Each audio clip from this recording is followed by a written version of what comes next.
Welcome to our channel Avani's love story. Janani తన బట్టలన్నీ సర్దుకుంటూ ఉండడంతో జనని వైపు అలా చూస్తూ ఉండి మళ్ళీ జనని అని పిలిచాడు. జనని అంటూ తన వైపు చూడగా, నీ బట్టలన్నీ ప్యాక్ చేయనవసరం లేదు, అక్కడ నీకు అన్నీ రెడీ చేసి ఉంచాడు డాడీ. మనం వెళ్ళిన తరువాత అక్కడ నీకు ఏదీ తక్కువ రాదు అని అన్నాడు రామ్. జనని అయోమయంగా, ఎందుకు ఈ బట్టలు తీసుకొస్తే సరిపోతుంది కదా, మళ్ళీ అక్కడ అన్ని కొత్తవి కొనడం అని అంది జనని కొంచెం ఇబ్బందిగా ఫీల్ అవుతూ. అలా కాదు జనని, ఇన్ని రోజులు పల్లెటూరులోనే కాలేజీకి వెళ్ళేదానివి. అక్కడ కాలేజీల్లో అందరూ ఇలాంటి డ్రెస్సింగ్స్ వేస్తే వాళ్ళు నిన్ను తప్పుపడతారు. పైగా ఈ విషయం నీకు కూడా నచ్చదు కదా, నిన్ను నువ్వు మార్చుకోవాలి అనుకుంటున్నావు కదా.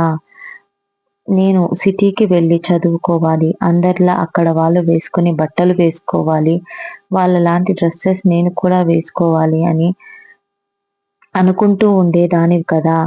అన్నీ ఆమె డైరీలో చదివిన విషయం గుర్తుకు చేసుకున్నాడు రామ్. మళ్ళీ తనకు తెలిసిపోతుందేమో అని. అంటే అమ్మాయిలకు కొన్ని ఇష్టాలు ఉంటాయి కదా జనని అని అన్నాడు. అందుకే అలా అన్నాను. అలా అని నీ డ్రెస్సింగ్ని నేను తప్పు పట్టడం లేదు. అక్కడ ఇలా కాదు, నీకు ఎలా ఇష్టమో, నువ్వు ఎలా ఉండాలి అనుకుంటున్నావో అలాగే ఉండొచ్చు. నీ చదువు పూర్తి అయిపోయాక అయిపోయేదాకా నేను నిన్ను డిస్టర్బ్ చేయను. కానీ మనం ఇంట్లో ఉన్నంత వరకు వైఫ్ అండ్ హస్బెండ్నే. నీకు బాధ వచ్చినా, ఏ కష్టం వచ్చినా నేను నీకు ఆ కష్టాన్ని నీ దాకా రాకుండా కాస్తాను. అన్నీ మన చదువులు అయిపోయేసరికి మనం ఒకరినొకరు అర్థం చేసుకోవడానికి ట్రై చేద్దాం. నువ్వు నీ లైఫ్లో చెయ్యాలనుకుంటున్న ఏ పనినైనా చెయ్యి, నీ వెనక నేనుంటాను. ఈ రామ్ ఉన్నాడు. దానికి జనని ఆశ్చర్యంగా చూస్తూ, బాబా, నానమ్మ చెప్తుంటే ఏమో అనుకున్నాను, కానీ నువ్వు కూడా అత్తయ్యలాగే నిజంగా చాలా మంచివాడివి అని అంది జనని. రామ్ దగ్గరకు పరిగెత్తుకుంటూ వెళ్ళి రామ్ని సంతోషం ఎక్కువై తట్టుకోలేక హక్ చేసుకుంది. రామ్ కూడా ఒక నిమిషం షాక్ అయ్యాడు. నేనిప్పుడే నీకు చెప్పా కదా, మన చదువులు పూర్తయ్యేదాకా మనం వైఫ్ అండ్ హస్బెండ్గా పైకి మాత్రం ఉందాం, కానీ మన మధ్య ఏ ఇంటిమేషన్ ఉండకూడదు అని చాలా నెమ్మదిగా చెప్పాడు రామ్. రామన్న మాటలకు కొంచెం సిగ్గుపడుతూనే, నేను నిన్ను హక్ చేసుకోలేదు బావా, ఇది జస్ట్ ఫ్రెండ్లీ హగ్ అని అంది జనని. రామ్ కళ్ళలోకి చూడలేక, రామ్ కూడా జనని తల నిమురుతూ, నీ సర్టిఫికేట్స్ అన్ని బ్యాగ్లో సర్దుకో, కేవలం నీకు చాలా ఇంపార్టెంట్ అయిన వస్తువులు మాత్రమే తెచ్చుకో, మిగతావన్నీ అక్కడ నీకు అరేంజ్ చేసేసాను అని అన్నాడు రామ్. జనని రామ్ వైపు ఆశ్చర్యంగా చూస్తూ, అంటే ఇప్పటికే చాలా లేట్ అయ్యింది కదా, ఇంకా వెళ్దాం అని అన్నాడు రామ్. జనని కూడా సర్దుకునేవి అన్నీ సర్దేయడంతో సరే అని ఇద్దరు లగేజ్తో బయటికి వచ్చారు. బయట వాళ్ళ కోసం ఎదురు చూస్తున్న అందరూ జనని వాళ్ళ నాన్నగారు జనని దగ్గరికి వచ్చి జనని అన్నారు.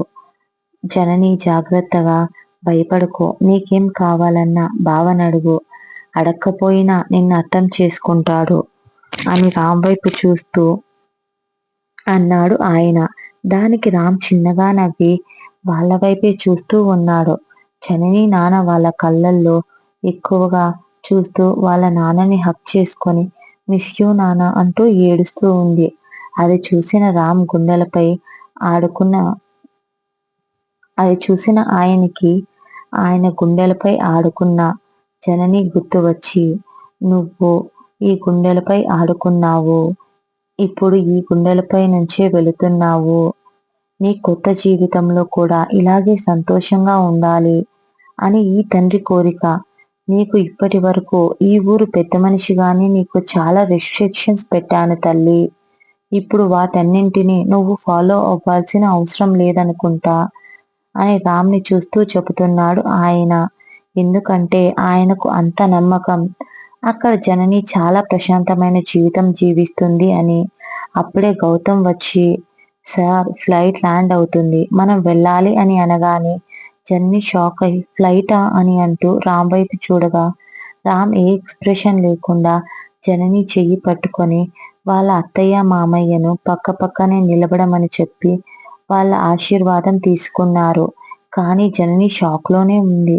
తరువాత జనని అమ్మగారు కూడా జనని నుదుటిపై ముద్దు పెట్టి, జనని నువ్వింకా చిన్నపిల్లవి కాదు, అల్లరి చెయ్యకు, నీకసలే అల్లరి పనులు ఎక్కువ, నువ్వు ఇప్పుడు ఆ ఇంటి కోడలువి, అందరితో ఎలా మెలగాలో నేను నీకు చెప్పాల్సిన అవసరం లేదు. కానీ తల్లిగా నాకు టెన్షన్స్ ఉంటాయి కదా తల్లి, జాగ్రత్త అని మాత్రం చెప్పగలను నేను. ఇక్కడ అంతా సెట్ చేయగానే వచ్చేస్తాము. అంతా అంతా ముందులాగే హ్యాపీగా ఉంటాము అని అంటూ జననికి కూడా జాగ్రత్తలు చెప్పి, అలాగే రామ్కి కూడా జాగ్రత్తలు చెప్పి ఇద్దరిని కారెక్కించారు. అలా ఇంటి దగ్గర నుంచి వాళ్ళకు బాయ్ చెప్పింది జనని. అలా గౌతమ్ ఇంకా జనని రామ్ మరియు కార్లోకి ఎక్కి వాళ్ళ ఊరు నుంచి ఫ్లైట్ ఆపిన ప్లేస్కి ఒక 1/2 అవర్ జర్నీ తర్వాత చేరుకున్నారు. అక్కడ ఫ్లైట్ ని చూడగానే ఒక్క క్షణం జనని గుండె ఆగిపోయిన ఫీలింగ్ కలిగింది. తనకి ఇదే ఫస్ట్ టైం ఫ్లైట్ ఎక్కడం, అది ఇంత దగ్గరగా చూడటం. తన బావ వాళ్ళు డబ్బున్న వాళ్ళు అని తెలుసు కానీ మరి ఇంత అనుకోలేదు జనని. భయంగానే దాని వైపు చూస్తూ ముందుకు అడుగు వేయాల్సింది భయపడి వెనక్కి అడుగు వేసింది. అది గమనించిన రామ్ తన చెయ్యి పట్టుకొని ముందుకు అడుగు వేయగా జననికి ఎక్కడా లేని ధైర్యం, ఒక స్పార్క్ తన కళ్ళల్లో వచ్చి చేరింది. మొదటగా తనకు ధైర్యంతో రామ్ వెంట అడుగులు వేసింది. రామ్ జనని చెయ్యి పట్టుకొని జననితో ఫ్లైట్ ఎక్కించి తనకి కూడా సీట్ బెల్ట్ వేశాడు. తర్వాత గౌతమ్ ఇంకా వినయ్ కూర్చోగా వాళ్ళు కూడా సీట్ బెల్ట్ వేసుకోగా ఆ చాపర్ బయలుదేరింది. జనని చాపర్ని చూడడం గమనించిన వినయ్, జనని ఇది చాలా చిన్న చాపర్, మేము ఆలోచన చేయకుండా దీన్ని తీసుకొచ్చాము. అంకుల్ ఈ మధ్య తయారు చేయించిన న్యూ చాపర్ని తీసుకువచ్చిండాల్సింది. ఎందుకంటే దానిలో అన్ని ఫెసిలిటీస్ ఇంకా బాగున్నాయి. అందులో 10 మంది దాకా కూర్చోవచ్చు. దీనిలో జస్ట్ 5గురు మాత్రమే కూర్చోగలరు అని అన్నాడు వినయ్. జనని ఆ మాటలకు షాక్ అయి, అసలు వీళ్ళు ఏం మాట్లాడుతున్నారు, నాకు మాత్రం గుండెల్లో గుబులు పుడుతుంది అని అనుకుంటూ గుండెలపై చెయ్యి వేసుకుంది జనని. తన అదురుతున్న చెయ్యిని ఎవరో పట్టుకున్నట్టు అనిపించి చూస్తే భయపడకు, ఏం కాదు అన్నట్టు సైగ చేశాడు కళ్ళతోనే రామ్. జనని కొంచెం కూల్ అయ్యి సెట్ అయ్యి కూర్చొని ఉంది. కానీ వినయ్కి జననిని చూస్తుంటే ఎక్కడో చూసిన ఫీలింగ్ వస్తూనే ఉంది. ఎక్కడా అనేది మాత్రం అర్థం కావడం లేదు. ఎందుకో తన్ని అడగడం బెటర్ అని, జనని నువ్వు నేను ఇంతకు ముందు కలిసామా అని డౌట్ గా అడిగాడు వినయ్. జనని ఉలిక్కిపడి లేదు అన్నట్టు తల ఊపింది. ఎవరు ఇంతకీ? త్వరగా రామ్కి కూడా తను ఇంతగా భయపడుతుంది అని అనుకున్నారు వినయ్ ఇంకా రామ్. జనని భయపడుతూనే వినయ్ వైపు చూడగా వినయ్ మాత్రం చాలా కూల్గా తన చెల్లితో మాట్లాడాలని ఇంకా ట్రై చేస్తున్నాడు. రామ్, రే వినయ్, నువ్వు ఇంతకు ముందు కూడా ఇదే క్వశ్చన్ అడిగావు. కానీ తను ఈ ఊరిని వదిలి ఇంతవరకు ఒక్కసారి కూడా సిటీకి వచ్చింది లేదు. అలాంటిది ఎక్కడ ముంబైలో ఉన్న నీకు ఇక్కడ మారుమూల పల్లెటూరులో ఉన్న ఆ అమ్మాయి ఎలా తెలిసి ఉంటుంది బే అని అంటూ వినయ్ని మళ్ళీ ఏదో చెప్పబోతూ ఉంటే తనకు మాట్లాడే అవకాశం ఇవ్వకుండా ఇప్పటికే తన్ని చాలా భయపెట్టేశావురా అని అంటూ తన్ని మాట్లాడనివ్వలేదు రామ్.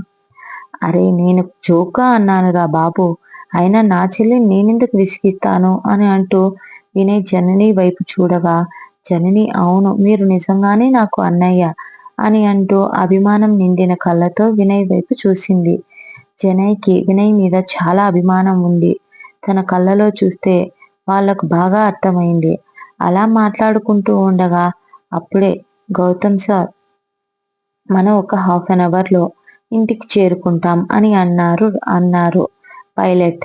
రామ్ ఓకే అంకుల్ అని తల ఊపి జనని వైపు చూశారు. జనని చుట్టూ చూస్తూ ఉంటే చాలా భయంగా ఉంది జననికి. చుట్టూ చాలా ఆశ్చర్యంగా ఫ్లైట్ ల్యాండ్ అవ్వటానికి సిద్ధంగా ఉంది.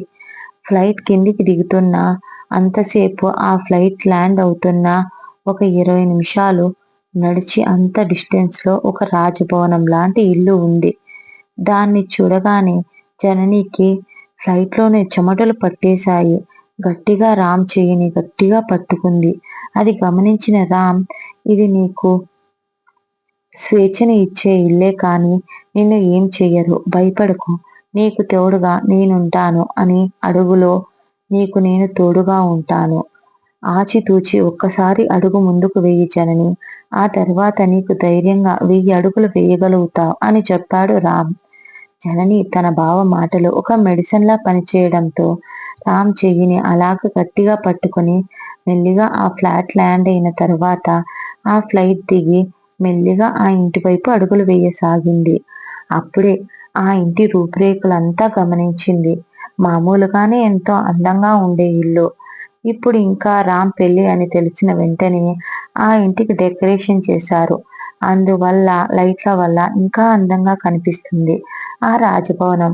వాళ్ళు ఇంటికి వచ్చేసరికి అప్పుడు 7 గంటల సమయం అవుతుండడంతో కరెక్ట్ గా గుమ్మంలోకి వచ్చారు ఇద్దరు. అప్పుడే వాళ్ళకి ఎదురుగా ఇంట్లోకి అడుగు పెడతారు. అనగా ఆగండి ఆగండి, ఎవరో పరిగెత్తుకుంటూ వచ్చారు లోపలి నుంచి అక్కడికి. అక్కడ ఉన్న అమ్మాయికి సేమ్ జనని అంత ఏజే ఉంటుందనుకుంటా. తను అన్నయ్య అక్కడే ఉండండి, మీకు దిష్టి తీయాలి అంట, అమ్మ దిష్టి తీసుకురావడానికి వెళ్ళింది అని అంటూ వాళ్ళ నాన్న అయిన గౌతమ్ వైపు చూస్తూ, నాన్న నాకు అన్నయ్య పెళ్లి అని ఎందుకు చెప్పలేదు? మీరు చెప్పి ఉంటే నేను కూడా వచ్చేదాన్ని కదా. అడ్డమైన అడ్డగాడిదలను అయితే వెంట పెట్టుకెళ్తారు, నన్ను మాత్రం మర్చిపోయారు అంటూ ఏడుపు మొహం పెట్టుకుంది నేహ. తను అలా చూసిన గౌతమ్ గారు ఏం చెప్పాలో గౌతమ్కి అర్థం కావడం లేదు. రామ్ కలుగ చేసుకొని, చిన్ను ఏంటి అల్లరి, అన్నయ్య మీద నమ్మకం లేదా? అక్కడ సిచ్యువేషన్ బాలేదురా, అందుకే మీ వదిన్ని తీసుకురావడానికి ఇన్ని తంటాలు పడవలసి వచ్చిందో. కానీ మనమందరం పార్టీ చేసుకుందాం, నీకేం కావాలన్నా తీస్తాను అని అన్నాడు రామ్ నేహ తలపై చెయ్యేసి. అన్నయ్య నాకేం వద్దు, నేను నీ పెళ్లిని చూడాలనుకున్నా కానీ అది కుదరలేదు అని అంటూ ఏడుపు మొహంతో రామ్ వైపు చూసింది. జననికి తను చాలా క్యూట్ గా అనిపించింది. జనని నవ్వుతూ నేహ వైపు చూస్తూ ఉండగా అప్పుడే ఎవరో నేహ తలపై ముట్టి, రాక్షసి, అప్పుడే మొదలు పెట్టేశావా మీ అన్నయ్య దగ్గర నీ ఆటలు? మీ అన్నయ్యను చూస్తే తోకలేని కోతిలా తయారవుతావు అని అంటూ రామ్ వైపు చూస్తూ కోపంగా, రామ్ ఇది బాలేదు నాన్న, నన్ను కూడా పెళ్లికి పిలవాల్సింది అని అంటూ అలిగినట్టు మొహం పెట్టారు లక్ష్మి గారు దిష్టి పళ్ళం చేతిలో పట్టుకొని. దానికి రామ్, పెద్దమ్మ ఐఎమ్ సారీ, నేను కావాలని చెయ్యలేదు, గౌతమ్ అంకుల్ నేను చెప్పమన్నాను కానీ అంకుల్ వినలేదు అని అంటూ అల్లరిగా గౌతమ్ గారి వైపు చూసి కొంటె నవ్వు నవ్వి గౌతమ్ గారిని ఇరికించేశాడు రామ్. గౌతమ్ గారు, ఇందులో నా తప్పేముంది రాంబాబు అని అన్నాడు. లక్ష్మి కోపంగా గౌతమ్ గారి వైపు చూస్తూ గౌతమ్ గారు తడబడ్డారు లక్ష్మి గారి చూపులకు. ఇందులో నా తప్పు ఏమీ లేదు లక్ష్మి అని చెప్పాలని ట్రై చేశారు కానీ ఆయన వైపు చూస్తూ మొహాన్ని తిప్పేశారు లక్ష్మి గారు బుగ్గల్ని పట్టే లాగుతూ. సారీ ఆంటీ, మీరు అంకుల్ పై అలగకండి, జరిగింది ఏదో జరిగిపోయింది, ప్లీజ్ ఆంటీ అని లక్ష్మి గారిని ఐస్ చేశాడు రామ్. జనని రామ్ వైపు చూస్తూ ఉండడంతో లక్ష్మి కలుగు చేసుకొని, నీ పేరేంటి బంగారం అని అడిగారు ప్రేమగా జనని చెంప నిమురుతూ. జనని జనని అని మెల్లగా నోరు తెరిచి చెప్పింది జనని. ఆవిడ ఆట పట్టిస్తూ, నువ్వు మాట్లాడుతుంటే ముత్యాలు రాలిపోతున్నాయి బంగారం, అందుకే నచ్చేసావనుకుంటా మా రామ్కి అని ఆట పట్టించారు.